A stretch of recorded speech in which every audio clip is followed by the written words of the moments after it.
Pienso que muchas veces una persona puede ir de un lugar herido, maltratado, lastimado. Y yo siempre digo, mejor es que vaya a otra iglesia, que vaya al mundo.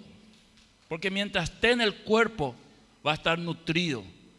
Está fuera del cuerpo, puede morir.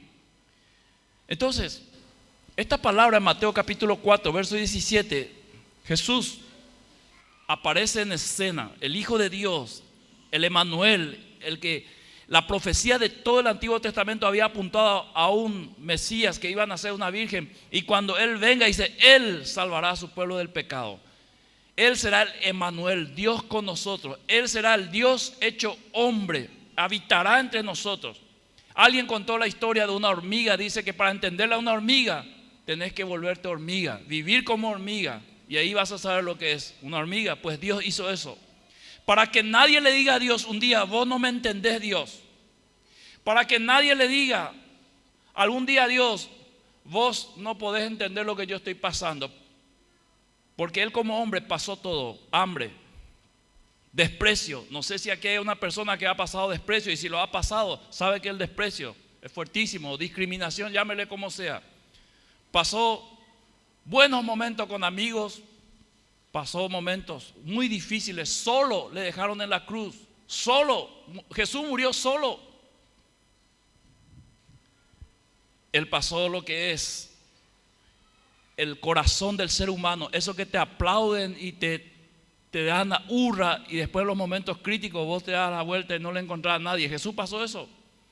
8 días antes le aclamaron como rey con palmas, y Jesús, vos sos bendito el que viene en el nombre del Señor. Luego una semana, muchos de los que gritaban eso, gritaban, crucifícale. Él pasó una de las cosas más terribles que el ser humano puede pasar: la injusticia. Cuando Pilatos quiso hacerle un favor y tratar de sacarle a Jesús porque no encontraba culpa en él, él puso el peor criminal al lado de él, pensando que la gente, al verle al peor criminal, le iba a elegir a Jesús. ¿Sabe qué eligió la gente? Lo que vos y yo hacemos cuando se trata de Dios.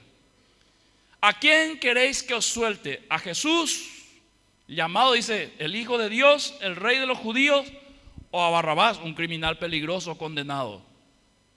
La gente gritó, movido por los líderes religiosos. Aquí hay mucha enseñanza. Movido por los líderes religiosos, los líderes le decían a la gente, griten Barrabás, griten Barrabás. Ahí se ve el interés del corazón del ser humano. Ellos, su interés era eliminar a Jesús del liderazgo de Israel. Y la gente comenzó a gritar, Barrabás, a Barrabás. Y Pilato, confundido, preguntó, ¿y qué tengo que hacer con Jesús? Y ahí los líderes otra vez, crucifícale, y finalmente tuvo que crucificarle. Por eso es que él se lavó la mano diciendo, yo en esta condenación no tengo nada que ver. O sea, mi intención era soltarle, pero ustedes, la sangre de ustedes, de este inocente, caiga sobre ustedes. Ese es el corazón del ser humano. Y Jesús se hizo hombre, y Él entendió perfectamente lo que vos y yo pasamos. Pero en su venida no solamente Él vino para comprender el corazón del ser humano, vino a establecer el reino de Dios. Porque hasta ahí el reino de Satanás dominaba. Por eso que en los evangelios aparecen muchos endemoniados, personas poseídos por un espíritu o varios espíritus, y que Satanás hacía lo que quería. Y Jesús dice, si no aparece alguien más fuerte y ata al hombre fuerte, que es Satanás, y le despoja, que es donde Él le despojó de la muerte, le despojó las vidas que Él tenía cautivo, entonces no puede haber liberación. Entonces Jesús dice, yo soy ese hombre fuerte, que ato al hombre fuerte y le despojo de todo. Yo soy, o sea, donde yo estoy va a haber liberación. Si el Hijo libertare, seréis verdaderamente libres. Y en capítulo 4, verso 17, dice, desde entonces, desde ese momento, Jesús comenzó a predicar y a decir, arrepentíos, porque el reino de los cielos se ha acercado. A partir de la presencia de Jesús, el reino de Dios comenzó a funcionar. Y a partir de ahí, mamita querida, el que no está en el reino está fuera del reino. Muchos son los llamados, pocos los elegidos. Ancho es el camino que lleva a la perdición, y muchos son los que van y vienen. Angosto es el camino que lleva a la salvación, y pocos son los que la hallan. A partir de ahí se abre el libro llamado libro de la vida, y aquel cuyo nombre no está en el libro de la vida fue lanzado al lago de fuego, que es la muerte segunda. No estoy diciendo absolutamente nada que no esté en la palabra. A partir de ese momento se forman dos bandos, el reino de las tinieblas y el reino de la luz. A partir de ese momento comienza el plan de Dios, comienza a gestarse la iglesia, que iba a ser compuesta por personas transformadas por Cristo y automáticamente iban a convertirse en luz. Donde está esa persona, iba a haber luz a su alrededor. A partir de ese momento iba a comenzar una batalla espiritual en el plan de Dios, en el diseño de Dios, de rescatar la mayor posible cantidad de personas que puedan ir al cielo a través de su iglesia, es decir, a través de usted y a través de mí. Si hoy tenemos 17 personas que hemos escuchado su testimonio, es porque a ellos les llegó el mensaje de Dios, creyeron este mensaje, se apropiaron de este mensaje, son salvos, hoy se bautizan como testimonio público de su fe. Entonces esta mañana titulé el mensaje La mentalidad del reino y escogí un dibujito que siempre me gustó. No sé si está ahí, Santi. ¿Sale? Si no te transformas, nunca vas a volar. Es decir, si no hay un cambio de mentalidad en tu vida, nunca vas a entender lo que es el evangelio, nunca vas a entender lo que es iglesia, nunca vas a entender lo que es la Biblia, nunca vas a entender lo que es el reino de Dios. ¿Por qué?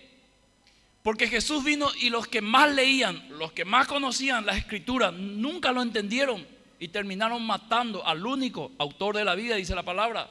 ¿Por qué estos no lo entendieron si eran los más doctos, los más preparados?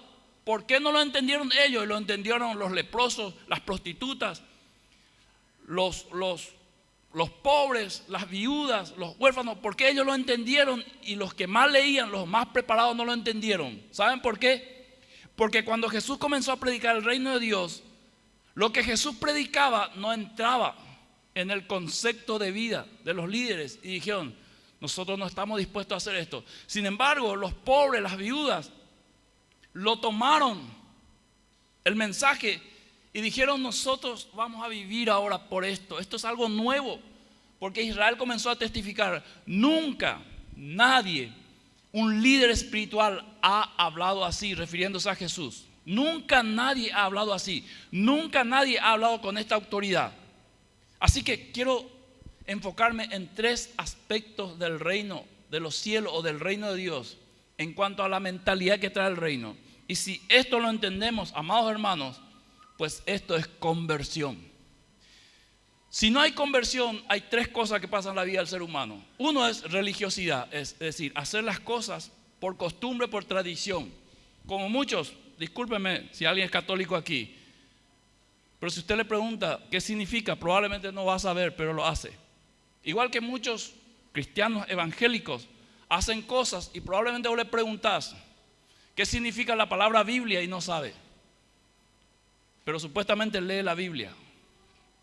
Entonces, si esta mentalidad del reino que Jesús trajo a instalar en nuestra vida, nosotros lo entendemos, ahí ocurre la conversión. Por eso, Hechos capítulo 9 titula La conversión de Saulo.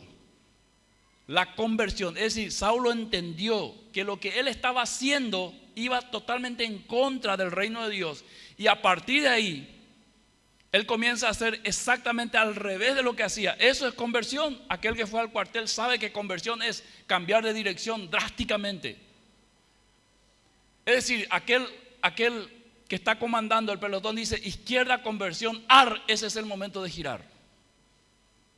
Ese es el momento, no es un paso más, un paso menos. Es el momento cuando él dice ar, ahí se hace el giro. Y el que no gira sabe lo que le pasa. El que no gira sabe qué le pasa. Se queda al desnudo.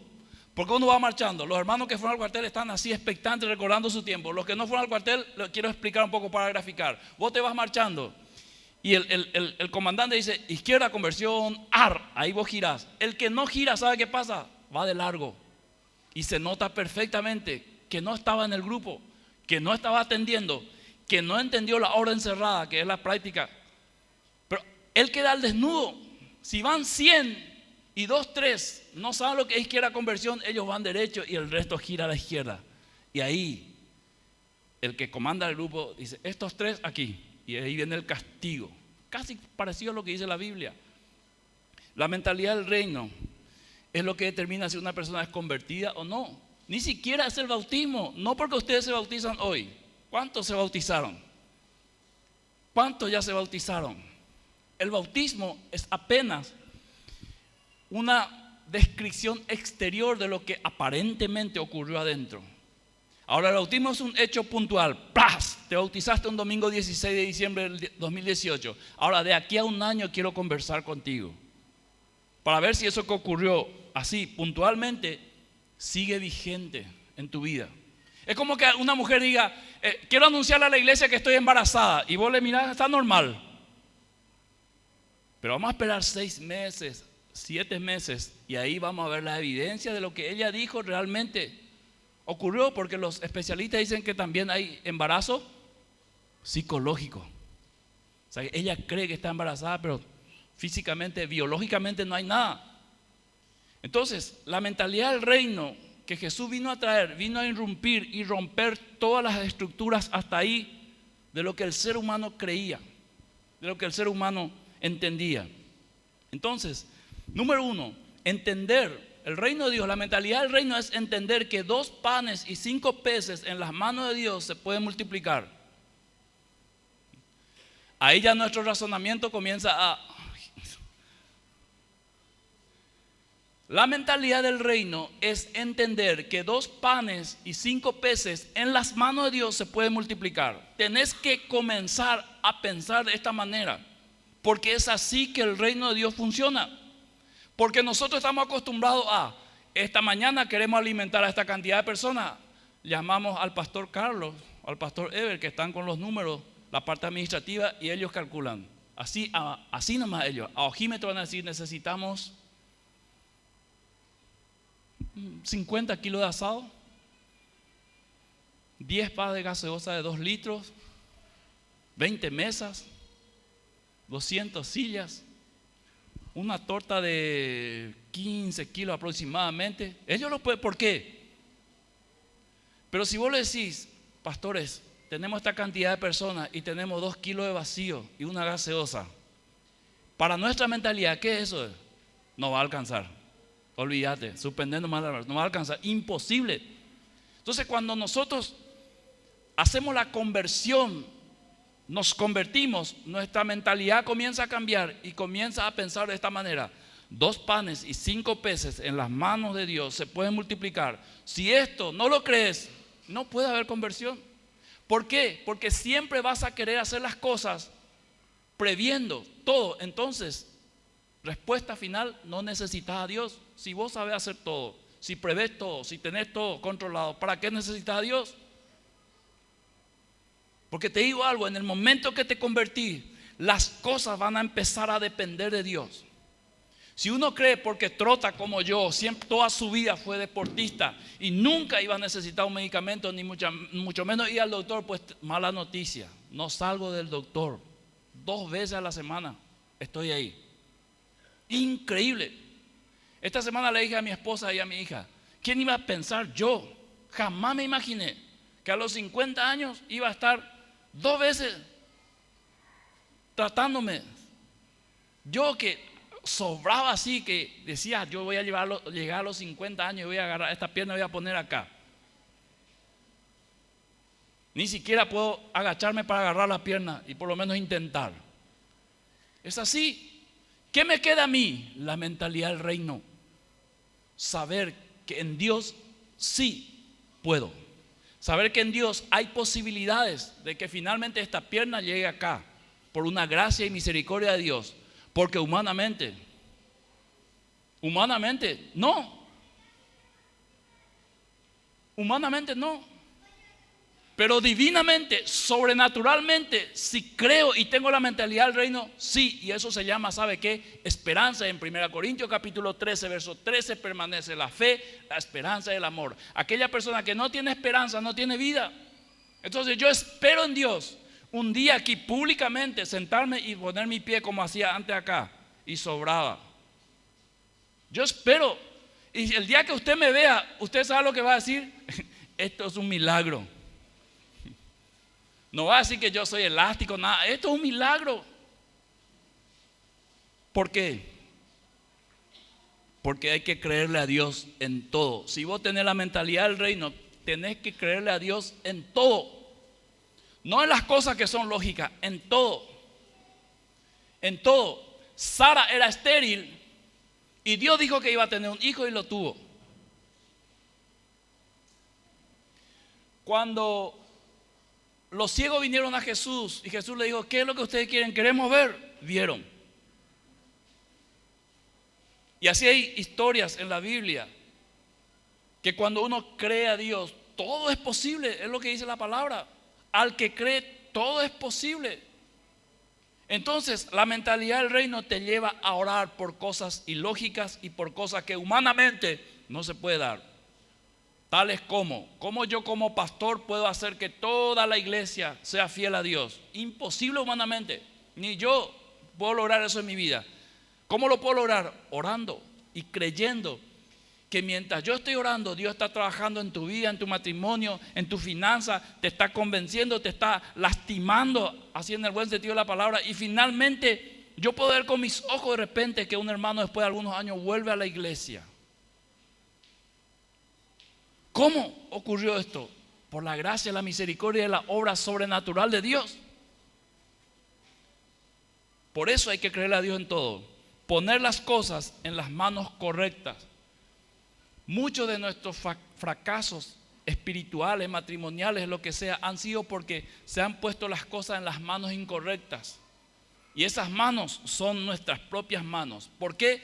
Porque nosotros tenemos la mentalidad satánica de Génesis capítulo 3, que creemos que nosotros somos igual a Dios y que podemos hacer las cosas igual a Dios, y lo que hacemos es todo al revés. Lastimamos a nuestro cónyuge, lastimamos a nuestros hijos, a nuestros padres, los pastores lastimamos a la iglesia nos lastima a nosotros, todo por pensar que nosotros podemos con nuestras manos hacer las cosas. Esta semana escuchaba a un abogado discutir con un periodista y le decía al periodista, no se puede hacer justicia por mano propia. Por más que el crimen haya sido atroz, no se puede hacer eso, porque si comenzamos a hacer eso, esto va a ser una masacre. Debemos dejar a la justicia que actúe. Pero ¿qué hacemos nosotros? El pueblo está ardiente, está deseoso de hacer justicia por mano propia. Ojalá que no lleguemos a eso, porque eso va a ser matar al que te insulte, porque vos crees que tiene que morir y el único que decide quién muere y quién vive es Dios. Él es, dice, el autor de la vida. Él es. Entonces, cuando vos tenés mentalidad del reino, vos ponés las cosas en las manos correctas. La administración financiera de la iglesia nosotros ponemos en las manos de los administradores de la iglesia y ellos los vuelven a poner en la cooperativa, porque eso es lo correcto. Eso es lo correcto. Así tiene que funcionar. Así hay un control, así se controla cuánto se saca, quién sacó. No se puede sacar sin la firma correspondiente. Ahí está. No es solamente nuestro control, está el control de la cooperativa. Así es la forma. Cuando nosotros ponemos las cosas en la mentalidad del reino, normalmente lo hacemos en las manos correctas, es decir, en las manos de Dios. ¿Tenés un plan? Ponerlo en la mano de Dios. Si Dios lo va a bendecir, Dios lo bendice. Si a Dios le parece que es un plan totalmente errado, Dios nunca lo va a bendecir. Lo que nosotros hacemos normalmente es, hacemos todo el proyecto y le pedimos la firma a Dios, porque así estamos acostumbrados. Dios, firmame esto. Y cuando Dios no nos firma, hacemos lo mismo que hacíamos cuando éramos chicos, nos tiramos en el piso o le decimos a Dios, ahora sí que Dios, no me voy a ir en tu casa a alabarte, te voy a castigar.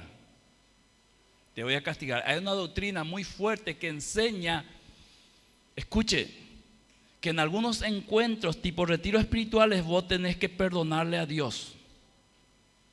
¿Y por qué? Por todas las cosas que Dios no te dio y por eso vos estabas molesto con Dios. Perdonarle a Dios es una locura. El ser humano lo único que puede hacer delante de su creador es agachar la cabeza, golpear como el católico en su rezo y dice, yo pecador, yo pecador. Nosotros hacemos así, golpeamos el pecho, sacamos este dedo y decimos, tú pecador, tú pecador. O si no, pregúntale a los matrimonios que están a su lado ahora, mírele. Y ahora este dedo hacia arriba. Alguien dijo que cuando vos señalás al otro, 3 te señala a vos. Y el cuarto está de acuerdo, que así es. El quinto, perdón, el pulgar, Omar. Entender que 2 panes y 5 peces en la mano de Dios se puede multiplicar es tener predisposición de trabajar con Dios. Eso es lo que Jesús quería enseñar en aquella multiplicación del pan. Que trabajando con Dios, vos tenés mayores posibilidades. Trabaja con Dios en la educación de tus hijos. Nosotros hay cosas que Dios nos da responsabilidad y que tenemos que hacer, pero hay otras cosas que es bueno que lo hagamos con Dios. Trabaja en tu matrimonio con Dios. Déjale a Dios participar de tu matrimonio, si no se va a destruir. ¿Cuántos han pensado cuando se casaron? Ahora yo voy a llevar un hogar feliz, yo voy a ser feliz porque al fin me casé con la única persona que amo. ¿Cuál fue el resultado? Que no es así. ¿Por qué? Porque nosotros no sabemos hacer lo bueno. Nuestra naturaleza es mala. Hay una naturaleza dormida que cuando se despierta nosotros somos capaces de matar, de meterle 20 puñaladas a alguien después de muerto, de incendiar toda la casa, así como vemos en las noticias. Ese es el ser humano. Y a ese vino Dios a cambiarle la mentalidad. Porque si no cambia la mentalidad, si no le mete 5 puñaladas, literalmente le va a meter 5 puñaladas de otra manera que igual le va a doler. Y algunos, sinceramente, después de verlos hechos en su vida, dicen, mejor me hubiese dado 20 puñaladas y me muero que vivir este infierno que vivo ahora. Esta es la realidad del mundo. Así que la mentalidad del reino es entender esto. 2 panes y 5 peces en las manos de Dios se pueden multiplicar. Juan capítulo 15, verso 5, Jesús dice, yo soy la vid, vosotros los pámpanos, el que permanece en mí y yo en él, este lleva mucho fruto, porque separados de mí nada podéis hacer. Y esta es la mentalidad del reino. Nada fuera de Dios o separado de Dios yo no puedo hacer, aunque yo crea que lo sé hacer. Aunque yo crea que yo puedo arreglar mi matrimonio con la gotita, pues la Biblia me dice, separado de Dios, no se puede. Tenés que entender que lo poco que tenés, si tenés algo, tenés que entregarlo a la mano de Dios para que Dios lo pueda potenciar y multiplicar. Segunda mentalidad del reino de Dios que trajo Jesús, lo dijo Juan el Bautista, no lo dijo Jesús. Cuando le dijeron a Juan el Bautista, el que vos bautizaste en el Jordán, ahora tiene más discípulos que vos. Entendió Juan el reino de Dios y inmediatamente dijo, es necesario que él crezca y que yo mengüe. Mire, antes de ir a los puntos principales, trate de aplicar esto en su matrimonio. Que la esposa diga, es necesario que mi esposo crezca y yo mengüe. ¿Sabe lo que hay ahí? Un principio de no competencia. O sea, yo te voy a ayudar, yo te voy a potenciar para que vos crezcas, seas el mejor. Si esto aplicamos a la vida de los padres, potenciar a nuestros hijos que lleguen lo más lejos posible. Si esto potenciamos los líderes en la iglesia, enseñar de lo mejor para que nuestra gente esté bien nutrida, bien preparada, crezca espiritualmente, que no tenga conflictos de fe donde vaya. Este es un principio poderoso, mentalidad del reino. Yo estoy para que él crezca. Permitir voluntariamente que mis conceptos, costumbres y formas sean modificadas y reemplazadas. Eso significa que yo mengüe y él crezca. Permitir voluntariamente. ¿Por qué? Porque con garrote está demostrado que no. Con amenaza tampoco. Entonces, ¿cómo? Que yo voluntariamente le diga al Señor, Señor, yo voy a permitir que algunos conceptos o todos los conceptos que no están de acuerdo a tu reino sean modificados en mi vida. Eso es que yo soy el macho de la casa y yo mando y ninguna mujer me va a decir lo que yo tengo que hacer, ni decirme, y yo puedo hacer todo lo que quiera, pero ella no. Eso es un concepto errado. ¿Quién es el hombre que voluntariamente le va a decir al Señor, ahora Señor, yo permito que esto sea modificado? Mi esposa ahora va a tener lugar en todas las decisiones que yo tome. Si mi esposa dice no, yo voy a respetar. ¿Sabe lo que eso es?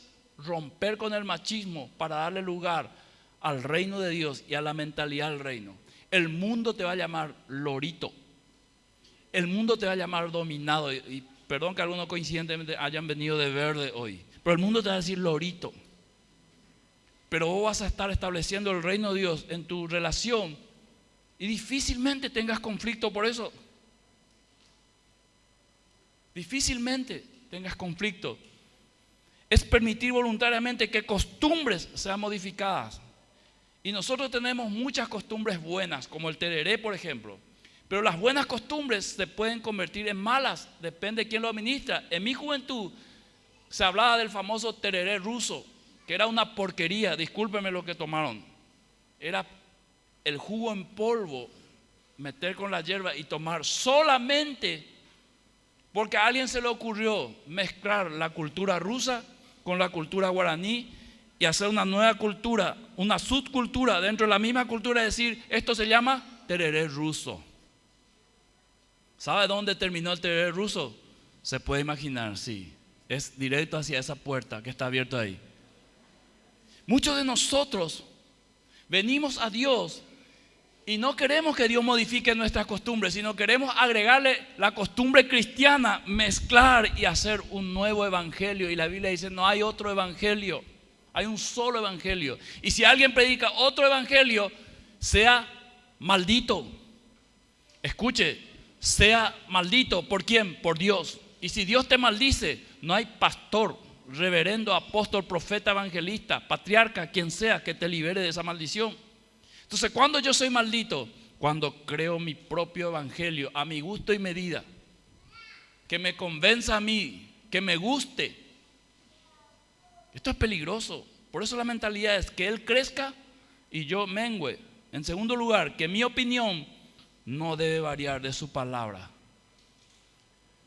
Cuando yo opino igual que lo que dice la palabra de Dios, entonces yo estoy menguando en mi opinión personal y creciendo en la opinión del reino. Voy a los casados para dar una gráfica para que los solteros se preparen, se afilen y no metan la pata.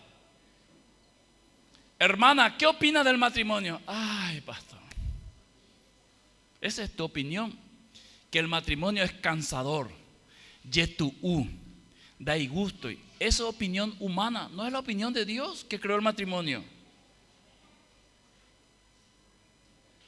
No es la opinión de Dios, son opiniones humanas. Hermana, ¿te volvería a casar? Si te quedas viuda, ¿te volvería a casar? Hermano, ¿y vos? ¿Qué es lo que más te gusta de la Biblia? La parte que dice que en el reino de Dios ya no habrá casamiento. Mi opinión no debe variar de su palabra. Eso consiste en la mentalidad del reino, que Él crezca y que yo mengüe. ¿Cuál es tu opinión del trabajo? ¿Sabe qué, hermanos? Todos trabajamos y todos nos esforzamos, ¿sí o no? Pero algunas veces yo le escucho a algunos hermanos y sinceramente quiero tirar la toalla, porque parece que su trabajo es una maldición que viene del mismo infierno. ¿Sabe lo que dice la Biblia respecto al trabajo?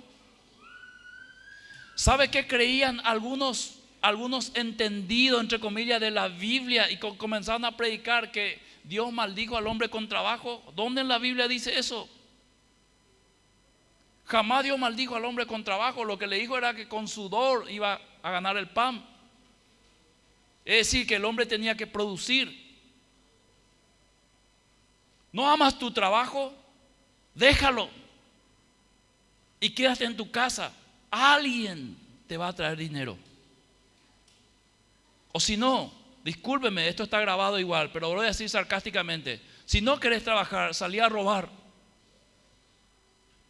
Solo que la consecuencia es que si te descubren vas a ir preso.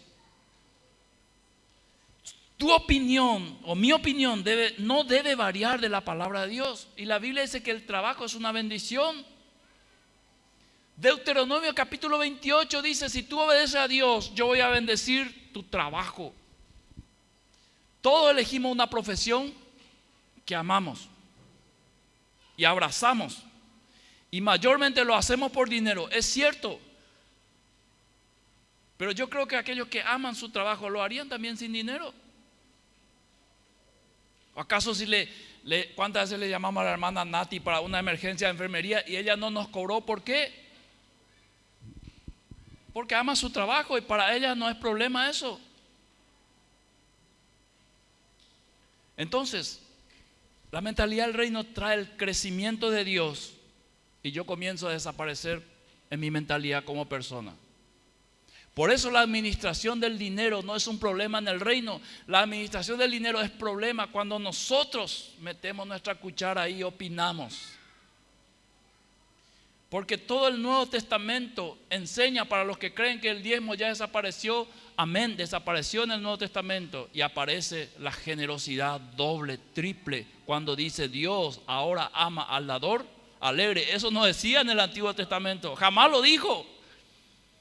No hay un registro del Antiguo Testamento donde diga Dios ama al dador alegre. Lo que dice es darás, indefectiblemente diezmarás. Y si no diezmas, sos un ladrón y vas a estar bajo maldición. Eso es lo que dice el Antiguo Testamento. Entonces todo el mundo dice, pastor, ya no se debe diezmar porque el Antiguo Testamento murió. En el Nuevo ya no se habla del diezmo, no se habla del diezmo. No hay que diezmar, no hay que diezmar. Hay que dar generosamente y con alegría. Wow, eso es más pesado que el otro parece. Porque Dios ama al dador alegre. Y aquel que tiene mentalidad del reino no está pensando ahora en que es una carga, que tengo que dar el 10%. No, el que tiene mentalidad del reino está participando del don que Dios le dio. Y está bendiciendo porque fue llamado para hacer buenas obras, preparadas de antemano en Cristo Jesús. Amén. Igual es amén. Amén para los del Facebook entonces. Así es, hermano, no es porque yo diga. Y tampoco es un mensaje del diezmo. Lo que te quiero explicar es que la mentalidad del reino, si choca con mi opinión personal, algo está mal. O está mal Dios, está mal la Biblia, o yo estoy mal. Hay que analizar nomás quién está mal. Ese es cuando dice que un policía hizo barrera y le pidió la cédula al conductor. Voy a decirlo en guaraní, tradúzcanle después a los que no entienden guaraní. Agarró la cédula y miró y le dijo al señor, aprenden acá, pero no de bárbara. No, mi comisario al revés, ahí la de cédula. La autoridad de cualquier ángulo. Eso es justamente lo que la Biblia quiere eliminar. Eso de que yo veo como yo veo y así es. No, es como Dios dice. El hombre es depravado. Eso es lo que dice la Biblia. Normalmente en un trabajo evangelístico vos le preguntás a la gente ¿quién es pecador? Y te dice el violador. Yo nunca violé. O sea, nunca violé, pero en mi mente tengo más de 1000 violaciones. Eso soy yo, Miguel Gil. No estoy haciendo un ejemplo. Yo violé a muchas en mi mente, porque eso es lo que la Biblia dice, que así viola los violadores y algunos lo llevan a cabo. Y se le condena solamente a quién, al que llevó a cabo y se le descubrió. A los que violaron en la mente, casi nunca se les descubre. El hombre es depravado. Así dice la palabra de Dios. Nosotros somos malos. Y decimos, ¿quién es pecador? El violador. Le preguntamos a las mujeres, ¿quién es pecadora? Yo te voy a decir, le consaña a fulana y comienza a describirte quién a su criterio es pecadora. ¿Y vos? No. Yo nunca me metí con ningún hombre. Y le decimos, ¿podemos ver tu mente? Che, Dios, ñambo, estoy llegando. Pero eso no se ve, pero Dios sí ve. Entonces el hombre está depravado y necesita cambio de mentalidad. Y Dios trae esa mentalidad, el reino lo trae. Y en tercer lugar, cambio de gustos, estilos, vocabularios, etcétera, ocurre cuando Él crece y yo menguo. Escuche, cambio de gusto. Anoche suena una música en la corazón del Leo, que era una música de mi época, se llama La Pollera Colorada. Estábamos con la pastora Albi, ella hacía con su pierna así sentada y yo con el vaso así. Hay todavía parte, parece que si le da lugar, te estira. Que si eso sonaba hace aproximadamente, no sé, no quiero mentirte, pero 30 años atrás, capaz que yo salía a bailar. Pero no te puedo negar que cuando tocaron la última canción esta mañana del grupo de alabanza, tu nombre sea exaltado, levantado, el nombre de Cristo, Esa canción me tocó profundamente. No la suelen cantar a menudo, pero hoy me tocó profundamente. Y yo tenía la libertad ahí de levantar las manos. Y si quería bailar tranquilamente, no iba a haber peso de conciencia en mí. Pues si anoche yo salía a bailar, la pollera colorada, yo sé que después iba a venir en casa, iba a tener un peso de conciencia. ¿Por qué? Porque mis gustos cambiaron. Mis gustos cambiaron. La noche anterior estuvimos en otra colación de mi sobrina y cenamos y vino la gaseosa. Después no vino más la gaseosa y viene la señorita que atiende y me dice: señor, si usted quiere bebida más fuerte, caipiriña, me empezó a 10.000 el vaso, avísame nomás. Ah, bueno, le dije. Los gustos cambiaron. Y digo, ¿quién me iba a decir nada si yo tenía los 10.000 y quería tomar una caipiriña? ¿Quién me iba a decir nada? Yo iba a decir, como muchos dicen, la borrachera es lo que Dios condena. Yo solamente tomé 2 dedos o un vaso. Pero los gustos cambian. Porque vos te das cuenta que algunos gustos no te edificaron a vos, ni mucho menos a los que están alrededor. Y yo te puedo decir algo: vos podés tomar una caipiriña, no pasa nada. Pero si yo tomo, te puedo asegurar que voy a hacer noticia en Radio SOO mañana. 103.3. Eso te puedo asegurar. Los estilos cambian. Y cuando hablo de estilo, hablo de lo exterior también. ¿Por qué? Porque el reino de Dios es tan fuerte que llega a cambiarte estilos que son estilos satánicos que fueron creados con sensualidad. Por ejemplo, en la manera de vestir. Por eso el Hijo de Dios, con mentalidad del reino, no viste con sensualidad. ¿Por qué? Porque Él entiende que ese estilo no es de edificación, es de atracción sensual. Y los hijos de Dios no están para ser sensuales, están para predicar la palabra de Dios, están para salvar al mundo, no están para conquistar miradas.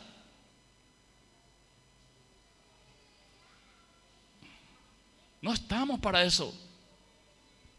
Nuestro estilo de vida, dice Pablo, teniendo sustento y abrigo, estemos contentos. Nuestro estilo de vida es santidad, apartado para Dios. Quizás ese estilo no le va a traer a nada, porque ese justamente es el propósito. Dios me diseñó así, yo doy gracias a Dios, para que yo no le atraiga a nadie. Así me evito tentaciones. El estilo de santidad es justamente para protegernos de lo que hace el mundo. Pero si andamos mostrando el pecho, entonces vamos a traer, ¿qué cosas vamos a traer? ¿Usted cree que una buena persona educada, santificada, se te va a venir encima? No, te va a venir alguien igual o peor que vos. Por eso también el estilo, el vocabulario cambia. Cuando estamos enojados ya no usamos las palabras que antes usábamos. Transformamos un poquito, porque la santidad es un proceso, ¿verdad? Alabanza. Ay, aleluya. Y así es un ejercicio. ¿Por qué? Porque va cambiando también nuestro vocabulario. Número 3, en la mentalidad del reino, Marcos capítulo 2, verso 22. Y nadie echa vino nuevo en odres viejos. De otra manera, el vino nuevo rompe los odres y el vino se derrama, se pierde. Y los odres también. Pero el vino nuevo en odres nuevos se ha de echar. ¿Qué significa esto? Que la mentalidad del reino tiene que venir una persona dispuesta a vivirlo. Porque no puedes poner mentalidad del reino a una persona con las mismas costumbres del mundo, costumbres pecaminosas. Yo no puedo ser creyente y seguir haciendo lo que hacía en el mundo. No se puede. ¿Por qué? Porque el mensaje se va a perder. La gente va a decir, ese precioso vino se va a perder por culpa de odre. No es problema del vino, es problema del odre. Entonces, la mentalidad del reino, número 3, funciona al revés que la corriente. Es decir, contracorriente. Y aquí quiero ir terminando para entender lo que es el reino de Dios. El último será primero. Esta es la mentalidad del reino. El último será primero. Así que no te apures por ser primero. No quieras ser primer lugar. El apóstol Santiago da un ejemplo maravilloso. Dice, cuando te invitan a un lugar, Jesús dice, no vayas directo al primer lugar. No sea que alguien venga y te diga, amigo, ese lugar está reservado, puedes pasar porque es una pelada. Mejor andate y sentate en el último lugar para que alguien diga, no, amigo, por favor, acá está reservado para vos. ¿Qué nos enseña esa mentalidad? Sé humilde, perfil bajo. No quieras fama, no quieras que la gente te reconozca, te aplauda. No, eso va a venir solo cuando esté preparado. Así va a ser. No le digas a tu esposo, a tu esposa cada rato, decime que me amás. Decime que me amás. Deja que ocurra solo, porque eso tiene que ocurrir como consecuencia natural. Si vos plantas tomate, espera un mes y vas a tener un tomate. Si no plantaste nada, podés esperar 10 años y no va a aparecer absolutamente nada, porque nunca sembraste. Esto es lo que la Biblia nos enseña en mentalidad del reino. El último será primero. Jesús le dijo a los fariseos, ¿sabes quiénes van delante de ustedes al reino? Las prostitutas, los leprosos, ellos van delante de esas personas que nunca estudiaron, nunca se prepararon. Ellos van delante de ustedes. ¿Por qué? Porque no tienen orgullo, no tienen soberbia, no se creen la gran cosa, sino ellos solamente tomaron lo que se les dio y ahí están, van delante de ustedes al reino de los cielos. Segundo, el que se humilla será exaltado. ¿Cómo es esto? El que se humilla será exaltado.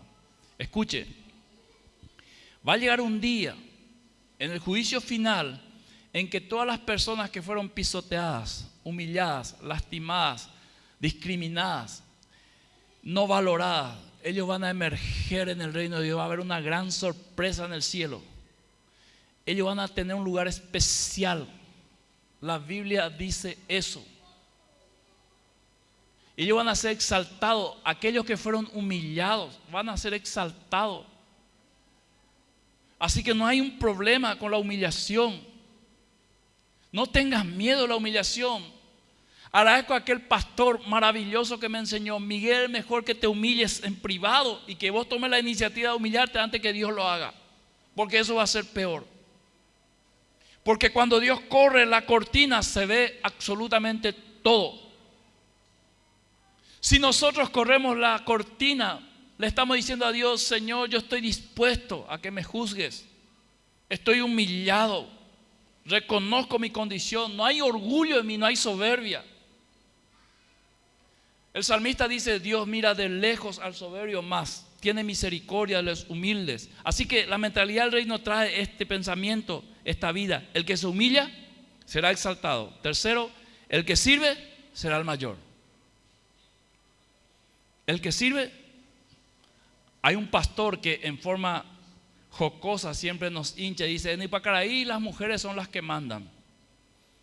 Porque parece mentira, cada vez que él viene toca cocinar a uno de los pastores, que es generalmente el pastor Carlos, pero él lo hace de onda, porque nosotros como pastores hemos establecido un principio en el equipo pastoral. Nosotros vamos a procurar ser un buen ejemplo para otros. Si hemos cometido errores anteriormente, pues ahora rectifiquémonos y hagamos que la gente vea que nosotros como hombres también cocinamos, y no es que lo hacemos por obligación, lo hacemos con gusto para que nuestra esposa descanse.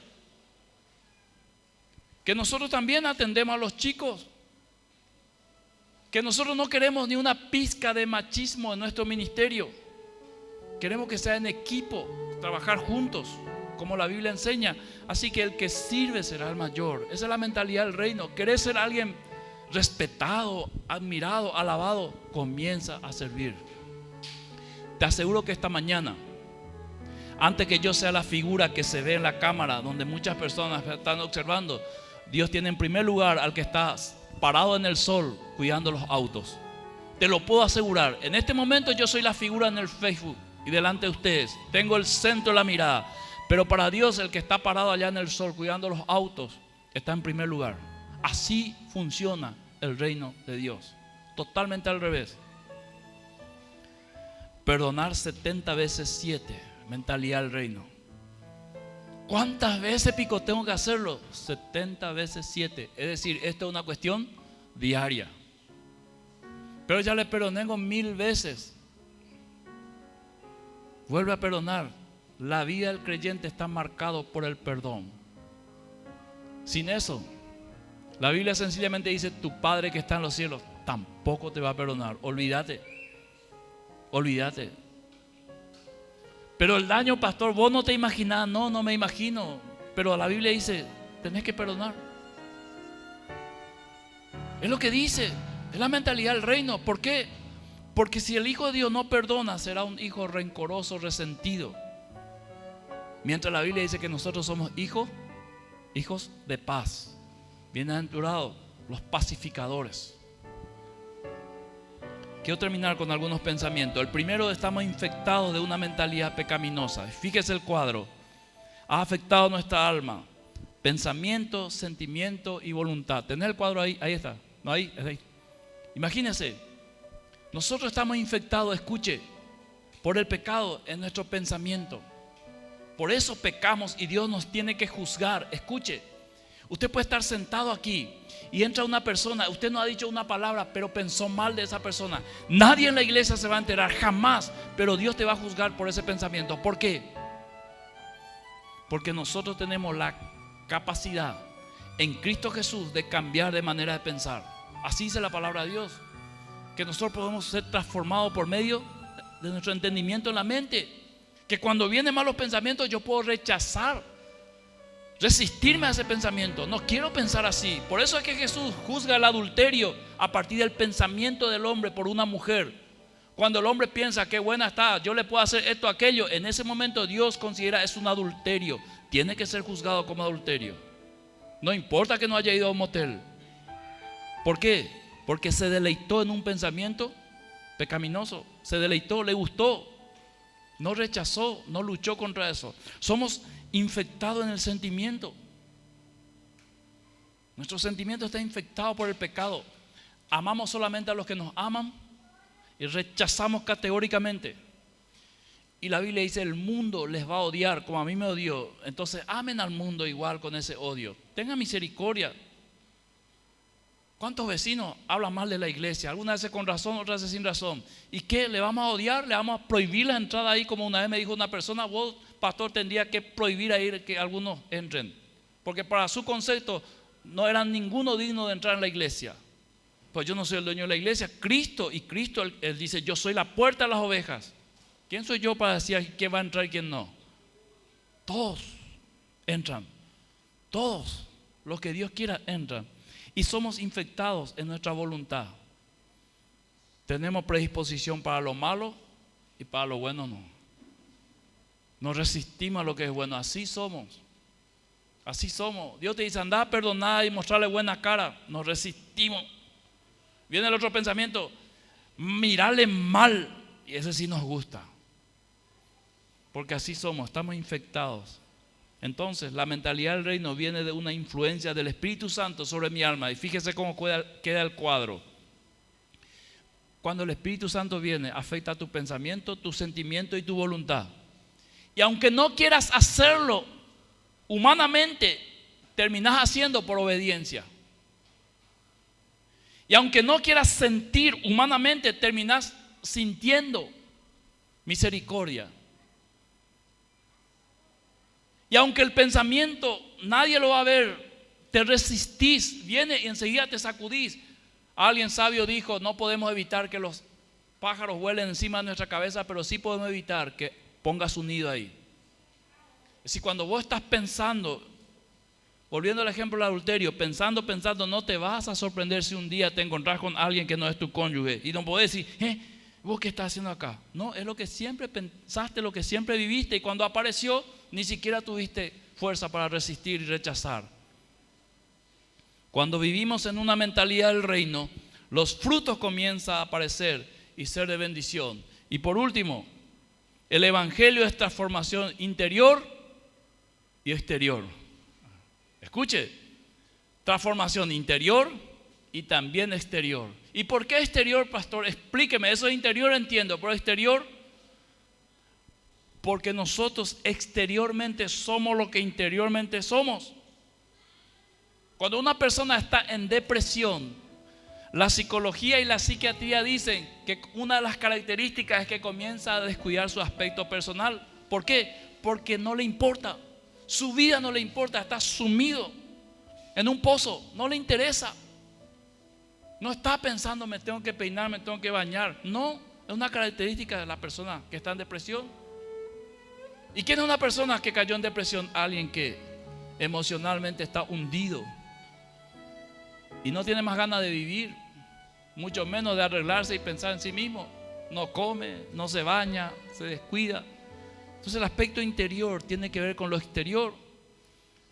¿Y dónde está eso en la Biblia, pastor? Pues la Biblia dice: el corazón alegre hermosea el rostro. O sea, de una fortaleza interior viene lo exterior. Una buena cara, una buena actitud, una buena sonrisa. Te levantás, está nublado, decís gloria a Dios por las nubes. El que está mal interiormente va a decir la gran 7 otra vez. Casi me salió algo. Otra vez nublado. Si sale el sol, ya gracias Señor por el sol que brilla. El que está mal va a decir otra vez este sol. Llueve, va a decir gloria a Dios porque Dios hace llover sobre justos y pecadores. Depende cómo vos estás interiormente para ver la vida. Llega tu esposo, si vos estás mal, huye, unas las pintas. Si vos estás bien, vos lo le llamás, ya vas a venir, no puedes pedir permiso. Que te descuenten, no importa, te quiero ver. Te quiero ver. Cuando estás mal, te quiero ver. Lejos. Cuando está bien, me muero si vos no estás. Cuando está mal, quiero que te mueras. Eso es lo que la mentalidad del reino nos quiere enseñar, con transformación interior y exterior. Hermanos, oremos por estas 17 personas, que ellos permanezcan, porque de eso se trata, permanecer, que ninguno perezca, que ninguno, por más lucha que venga en su vida, piense en abandonar, en tirar la toalla, que ninguno, porque ellos han encontrado un tesoro, no lo pueden volver a tirar. Que tú y yo nunca seamos tropiezos para sus vidas, porque la Biblia condena eso. Oremos por ellos.